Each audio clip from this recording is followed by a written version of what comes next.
Hi guys, welcome to my channel. For today's video, dito naman po tayo sa 10,000 Roses dito sa Cebu. So guys, tingnan po natin ang ganda dito po sa 10,000 Roses. Let's go guys! Pasok po tayo.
One eternity later.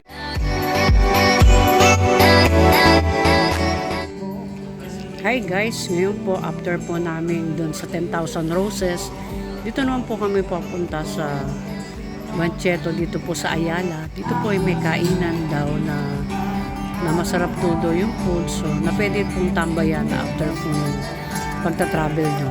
So, dito po daw ay makakapili kayo. May iba't iba po itong mga stall para po kayo ay makakain. So, try po natin. Ikot po tayo para malaman natin kung ano po yung mga food dito, guys. So, yan po yung isang napili namin. So, yan yung inihaw na manok. So, masarap po naman yung taste nila. So, ito po usual po na noodles. Meron din po dito. So, na-miss po namin. Ayan po. Masarap po yung lasa nila. Pero after po ng pagod namin, yan naman po ay nagpapahinga po kami dito.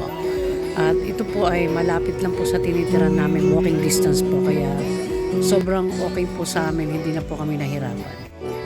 So guys, pagtapos po namin kumain, so ito po, nabot po kami ng ulan dito, so nag-wait na lang po kami na mawala yung tapos hanap na po kami ng taxi para hindi na po kami maglakad. So guys, nag-enjoy po kami talaga dito sa Cebu. So at least kahit na medyo napagod kami sa biyahe, may masarap naman po food dito, saka nakaka-relax po talaga yung lugar. So lahat po ng mga hindi namin napuntahan, so nagbabalak po kami sa sunod na makabalik para mapuntahan po yung iba. So madami po kasi tourist attraction dito na hindi mo kayang mapuntahan lahat ng 3 araw o 5 araw. So dapat po talaga meron kayong ilaan na araw para dito. So thanks God na nakarating po kami dito. Thanks for watching, guys.